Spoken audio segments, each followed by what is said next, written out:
inciso segundo. Primeiro, que PEC não cabe esse assunto, que é regulamento especial. Segundo, que é quando julgar necessário. Eu não julgo necessário, então continuamos a sessão. Artigo 115, deputada Clarissa Garotinho. Deputado. Presidente, artigo 115, questão de ordem.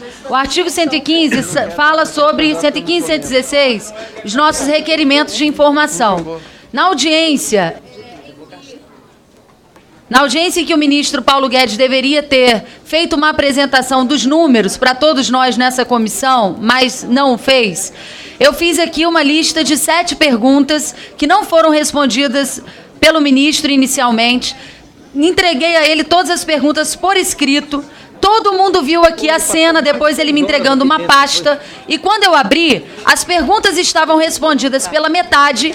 E uma das minhas perguntas, inclusive, a pergunta foi reescrita e modificada.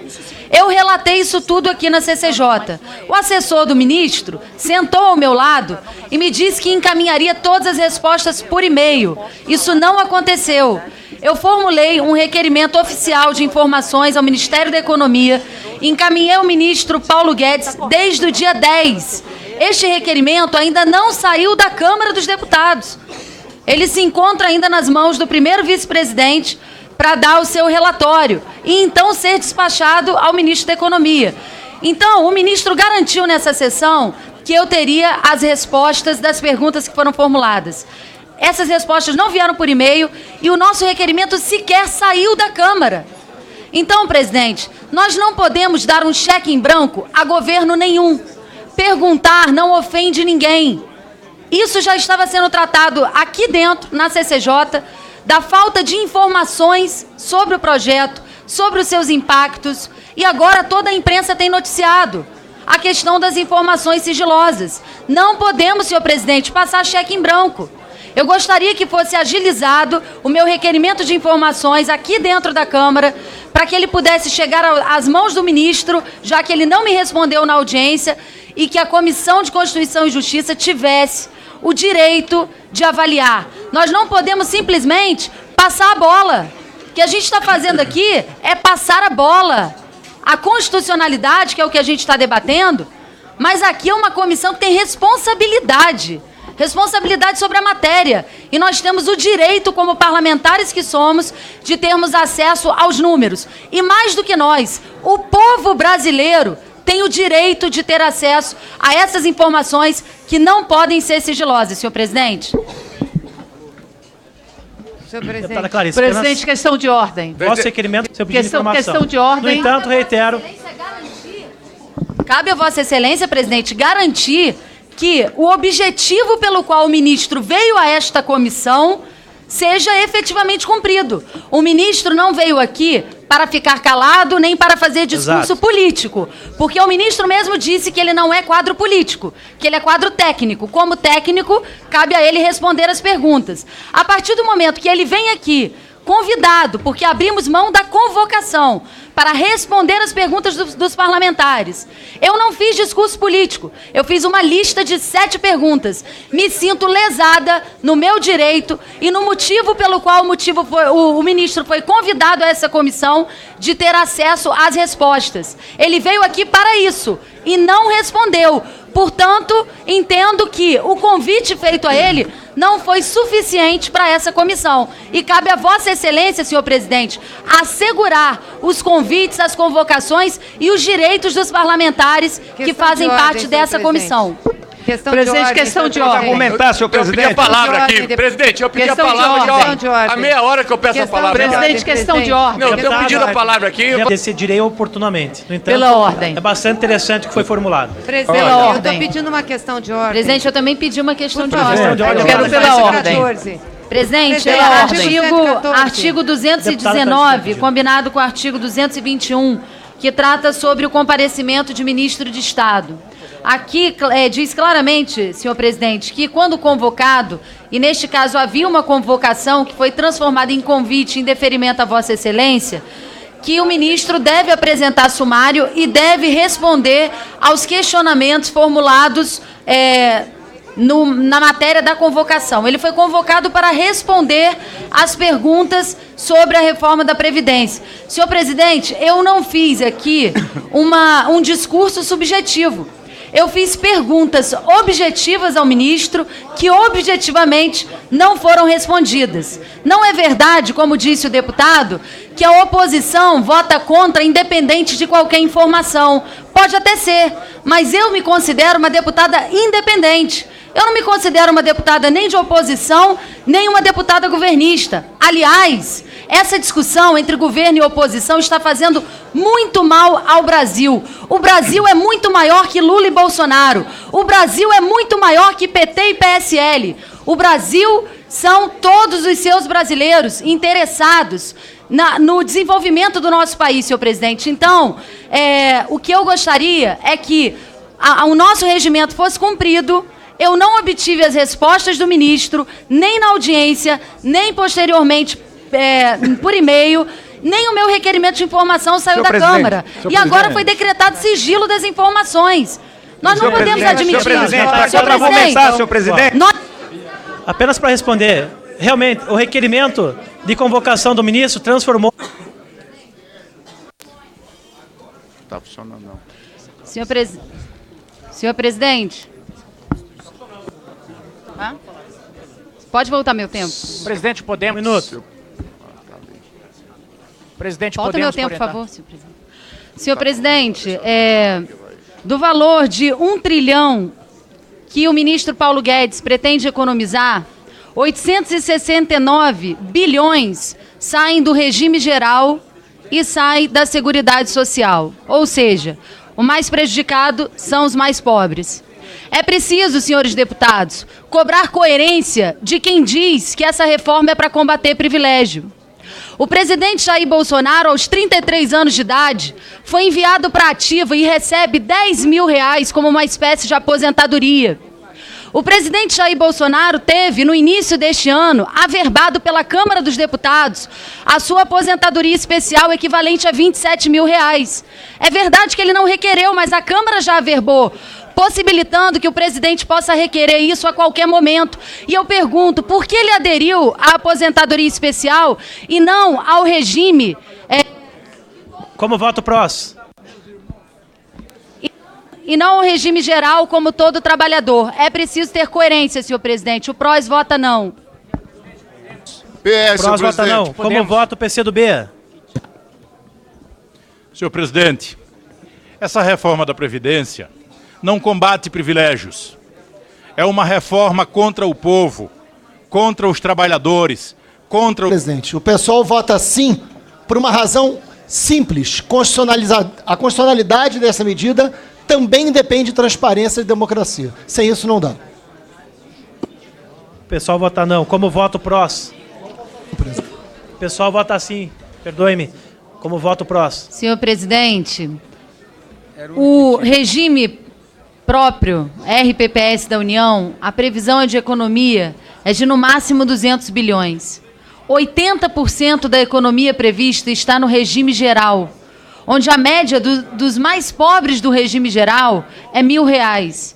E a média dos que são considerados mais ricos do regime geral é R$2.300. Ou seja, a economia é em cima dos mais pobres.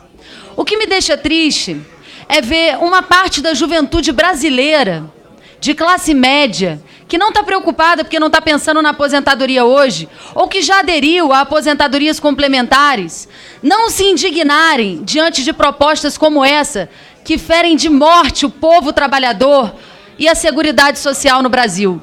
Quando a gente tem um país onde a sua juventude perdeu a capacidade de se indignar com as injustiças, realmente nós estamos indo de mal a pior. Como voto PCdoB? Senhor presidente... Acabaram no mesmo sentido, até porque eu já decidi essa questão, a questão do desmembramento não cabe, já indeferi os requerimentos. É outro assunto, deputado? Sem sopa de letra. Questão de ordem... Pode recorrer, deputada. Eu estou esperando vocês recorrerem das minhas questões de ordem desde o começo. Faz um mês que eu estou esperando vocês recorrerem das minhas questões de ordem. O senhor tem que responder. Eu respondo, então recorra. Deputada Clarissa. Questão de ordem, artigo 32, inciso 4º, a linha A combinada com a linha B. Senhor presidente, quando o ministro Paulo Guedes esteve aqui, em uma das perguntas que eu fiz a ele reconheceu, inclusive, um erro de português no projeto, que eu solicitei, inclusive, que fosse corrigido pelo relator. Infelizmente, o relator se preocupou em tirar os jabutis, mas não corrigiu o erro reconhecido pelo próprio ministro Paulo Guedes. E nesse caso, senhor presidente, o erro reconhecido pelo ministro, inclusive, altera o sentido do texto. Ele está no parágrafo 3º do artigo 24. Ali, a frase que está escrita é: quando o aumento na expectativa... Deputada, permita-me, isso não é questão de ordem, não tem questão regimental envolvida. É uma sugestão que Vossa Excelência pode levar e vem até aqui. Se não concorda, vote contra. Ganha quem tem mais votos. Para encaminhar favoravelmente ao requerimento pelo prazo de 5 minutos, deputado Gervásio Maia com a palavra. Vossa Excelência está dando encaminhamento errado nessa reunião. Lógico. O relator acabou de apresentar um novo relatório. Se ele acabou de apresentar um novo... É complementação de voto, não é um novo relatório. Complementação de voto em várias questões. Vamos votar! O Ivan tá muito valente hoje! Presidente, eu não consegui encaminhar a obstrução, votar a obstrução, porque eu não consegui encaminhar a votação. Não, deputado, pelo amor de Deus, pare um pouco. Vocês reclamam, o deputado reclamando que quer utilizar o tempo da liderança, só que está aqui em pé gritando. Não tem microfone, eu não posso saber o que não está no microfone. Pelo tempo da liderança do pessoal, deputado Ivan Valente. Consegui encaminhar. Deputada Clarissa, eu entendo a preocupação de Vossa Excelência que não conseguiu encaminhar o processo. Estava aberta a votação, ficou 15 minutos aberto praticamente. Ficou aberto. O processo de votação ficou aberto. Deputado Ivan Valente pela liderança do pessoal. Presidente, quando Vossa Excelência chamou a orientação do PROS, imediatamente o pessoal usou o tempo de liderança. Nós não conseguimos sequer encaminhar. O meu voto é pela obstrução. Eu não posso obstruir se não marcar no painel obstrução. Vossa Excelência tem que garantir o encaminhamento de todas as bancadas. É a segunda vez que... Desde que não haja baderna. Desde que não haja baderna, eu consigo garantir. Agora, a partir do momento que está todo mundo interromper todo mundo. Então, no próprio vídeo ficou claro. Pode mostrar o vídeo, pode mostrar. Encontra sobre a mesa requerimento de adiamento de votação por 4 sessões. Para encaminhar favoravelmente ao requerimento pelo prazo. Questão de ordem, deputada Clarissa Garotinho. Questão de ordem, artigo 10, inciso 4. O regimento é claro de que todas as bancadas têm o direito de fazer orientação de bancada. Eu não sou filiado ao PT, eu não sou filiado ao PSOL, eu exijo o cumprimento do regimento. O PROS pediu a palavra diversas vezes para orientar e Vossa Excelência não encaminhou. Então eu quero a minha palavra garantida. Eu gostaria que fosse consignado o meu voto pela obstrução na votação anterior, uma vez que, não conseguindo orientar a obstrução, o painel me impede de marcar a obstrução aqui. Então eu gostaria que fosse consignado e dizer que no meu tempo de encaminhamento, eu gostaria de, como a minha palavra foi cassada, registrar o relatório covarde que o relator apresentou aqui. Porque ele tirou todos os jabutis desse projeto que nada tem a ver com a reforma da Previdência, mas foi incapaz de corrigir o único artigo que o ministro assumiu aqui nessa comissão que estava escrito de forma errada. Foi isso que eu falei anteriormente e gostaria de solicitar ao relator que corrigisse o texto, porque inclusive essa comissão é de Justiça e é de Redação e Técnica Legislativa também. Muito obrigado, senhor presidente. Gostaria que o meu voto fosse computado como obstrução na votação anterior. Com certeza, deputado. Estará consignado em ata. Seu projeto sangue... Falta 3.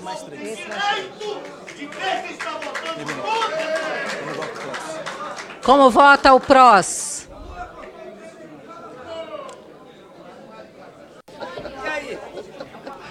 Senhora presidente, o PROS entende que essa reforma vai prejudicar os mais pobres. Não adianta dizer que cobra uma alíquota menor dos mais pobres, porque uma pessoa que sobrevive com R$ 998 por mês não consegue contribuir com mais 80, 90, 100 reais todo mês. É muito sacrificante. Então nós não podemos exigir mais esse sacrifício do povo trabalhador que sobrevive com R$ 998 por mês. O PROS vota sim pelo adiamento da votação. Como vota o PCdoB? Sessões da PEC 6/2019, autoria da deputada Clarissa Garotinho, para encaminhar favoravelmente ao requerimento pelo prazo de 5 minutos, deputada Clarissa Garotinho. Senhor presidente, senhoras e senhores deputados, hoje o que nós estamos vendo aqui é um show de confissões de ambos os lados. E eu lamento informar que os dois lados têm razão. Infelizmente, o que está cegando o debate dessa reforma e o debate de tudo que vem por aí é que parece que o Brasil virou um duelo entre Bolsonaro e Lula, entre o PT e o PSL. E como eu disse, o Brasil é muito maior do que isso. Nós não podemos apequenar o nosso país a essa discussão. Parece, senhor presidente, que mudaram as estações, mas pelo menos na política econômica, nada mudou. A grande verdade, e que muitos não têm coragem para enfrentar esse debate, é que as elites econômicas, o sistema financeiro, os bancos, comandaram o país e continuam comandando. Depois de sucessivas derrotas, no ano de 2002, o presidente Lula decidiu fazer a famosa carta ao povo brasileiro. E o que era essa carta? Nada mais do que um aceno à elite econômica e ao mercado financeiro. E assim, Lula foi eleito. É verdade que, mesmo acenando para a política econômica, para as elites econômicas, ele foi mais garantista nos direitos do povo. Agora, nós temos um presidente eleito que, durante a sua campanha eleitoral, nunca fez da reforma da Previdência o grande ato do seu governo. Pelo contrário, um presidente que pregou o combate à corrupção, um presidente que foi eleito pregando o combate à criminalidade e que agora faz do ato central do seu governo a reforma da Previdência. Mas, na verdade, senhor presidente, a grande verdade é que enquanto ele se opunha à reforma da Previdência e falava sobre as disparidades do Brasil durante todo o período eleitoral, onde inclusive foram divulgados vídeos do seu filho, Eduardo Bolsonaro, pregando contra a reforma da Previdência, ao mesmo tempo em que ele fazia isso, ele apresentou também a sua carta aos brasileiros, mas ele não precisou nem escrever carta, porque a carta era o próprio Paulo Guedes, que foi anunciado como ministro. Essa é a grande verdade. As elites econômicas, os bancos, continuam mandando no Brasil, continuam financiando os telejornais, patrocinando os maiores periódicos, as revistas, patrocinando e financiando aqueles que formam a opinião pública. Financiam a opinião publicada e formam a opinião pública. Essa é a grande verdade, que muita gente não tem coragem de encarar.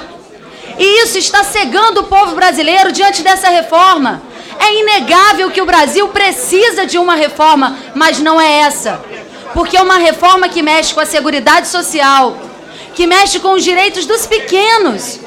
A reforma que o Brasil precisa não pode ser a reforma que vai sacrificar ainda mais quem sobrevive com R$ 998, quem sobrevive com um salário mínimo. Tirar 2, 3 mil reais de quem ganha 30 mil não prejudica a qualidade de vida dessa pessoa, mas tirar 100 reais por mês de alguém que ganha 998 reais é uma crueldade. Pedir para que trabalhadoras rurais fiquem até os 62 anos com enxada na mão, debaixo de sol, é crueldade. Querer mexer no BPC é crueldade. Querer não garantir nem um salário mínimo para aposentados, pensionistas, é crueldade. Nós não podemos aceitar crueldade. E a grande verdade é que quem está por trás disso tudo são as grandes elites, é o sistema financeiro, são os bancos que há anos e anos e há décadas comandam esse país de uma forma mais disfarçada ou de uma forma mais arrojada. Essa é a verdade. E está faltando coragem ao povo brasileiro para encarar isso. Senhor presidente, some, por favor, o meu tempo de líder, porque eu quero continuar esse discurso. Eu tenho mais 4 minutos. Senhor presidente, está Pois não, faltando... deputada, mais 4 minutos. Está faltando coerência. Está faltando coerência a um presidente que nunca fez da reforma da Previdência o seu grande discurso de campanha, que diz estar combatendo privilégios, mas aos 33 anos de idade, o capitão Bolsonaro saiu da ativa, foi colocado na reserva e recebe uma espécie de aposentadoria, R$10 mil todo mês, 70% acima do valor do regime geral. Está faltando coerência a um presidente que agora em janeiro averbou aqui na Câmara os seus 7 mandatos de deputado federal. A qualquer momento que ele requerer, pode ser depois da votação da reforma da Previdência, ele pode vir à Câmara requerer receber a sua aposentadoria de mais R$27 mil. Isso é combater privilégio? Eu acho que o presidente Bolsonaro deveria encaminhar a essa casa, hoje ainda ou amanhã, uma carta renunciando definitivamente ao seu privilégio de aposentadoria especial parlamentar. Aí sim estaria dando exemplo. E eu posso falar isso porque eu não tenho aposentadoria especial, eu não aderi. Eu posso falar isso porque o meu pai, quando foi governador do Rio de Janeiro, abriu mão espontaneamente da aposentadoria que ele tinha direito como governador do estado. E fez mais, abriu mão, apresentou uma lei e aprovou, acabando com esse direito para todos os outros governadores, inclusive para minha mãe, esposa dele, que foi governadora em seguida. Então nós podemos falar, porque eu não estou aqui defendendo nenhum tipo de privilégio. Agora, infelizmente, é uma incoerência, porque a maioria dos que estão aqui nesse plenário e nessa sala não dependem do regime geral. A maioria que está aqui tem outros meios de vida e estão definindo o futuro de milhões de pessoas que dependem de um salário mínimo como sua aposentadoria. A gente achar que esse relatório que foi apresentado aqui, só tirando os jabutis, que não tem nada a ver com a reforma da Previdência, não mexeu em nada que é essencial nessa reforma que só prejudica os pobres, que isso foi algum tipo de benefício, de concessão do governo? Vamos esperar nos próximos meses. Quem será o novo líder do governo anunciado na Câmara? Quem serão os novos ministros apresentados pelo governo? Mostrem ao povo brasileiro qual é o verdadeiro acordo que está sendo feito. Não vamos fazer teatro aqui com o futuro do nosso povo. Precisamos de uma reforma? Sim, mas uma reforma que taxe as grandes fortunas desse país. Uma reforma que ataque os principais devedores da Previdência brasileira. Está na hora de encarar a verdade. O que está faltando é verdade. E a verdade é que enquanto nós fomos comandados por essa elite econômica, financeira, pelos bancos, o Brasil não vai sair do buraco. E eu quero aqui terminar minha fala recorrendo a um discurso de Ulisses Guimarães na promulgação da nossa Constituição. Ali ele fala sobre a coragem e ele diz: a coragem é a matéria-prima da civilização. Sem ela, o dever e as instituições perecem. Sem a coragem, as demais virtudes sucumbem na hora do perigo. Sem ela, não haveria a cruz nem os evangelhos. O meu partido é o Brasil. E é em nome do povo brasileiro que eu sigo na minha luta e com as minhas convicções, dizendo não a essa reforma da Previdência.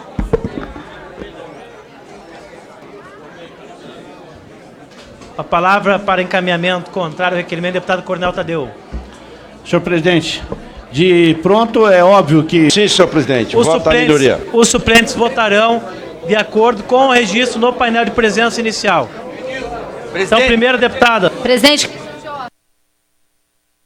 questão de ordem, artigo 187, senhor presidente.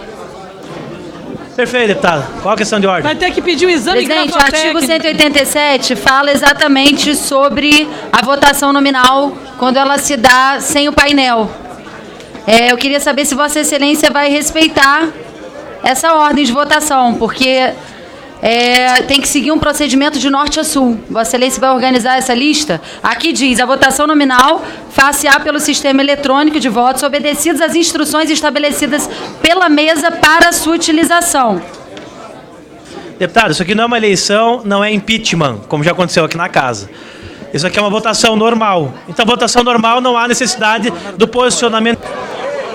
Senhor presidente, questão de ordem. Senhor presidente, questão de ordem. O parágrafo 4º desse mesmo artigo fala: quando o sistema eletrônico não estiver em condições de funcionamento e nas hipóteses de que trata os artigos 217, 4 e 218, parágrafo 8, a votação nominal será feita pela chamada dos deputados alternadamente do norte para o sul e vice-versa. Deputada, o procedimento do parágrafo 4º do artigo 187 refere-se ao plenário da Câmara quando todos os deputados podem... Pobres, que são os mais atingidos, 85% do que se quer economizar serão de quem ganha de 1 a 3 salários mínimos. Por isso, o pessoal vota não.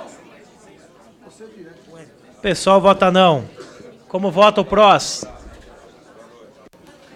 Senhor presidente, o PROS entende que uma reforma é necessária, mas não essa que faz 80% da sua economia em cima dos mais pobres.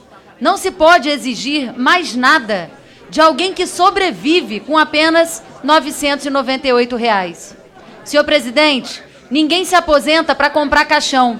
A aposentadoria foi instituída para que as pessoas pudessem desfrutar de uma velhice digna e saudável. E é isso que o PROS defende. Nosso voto é não.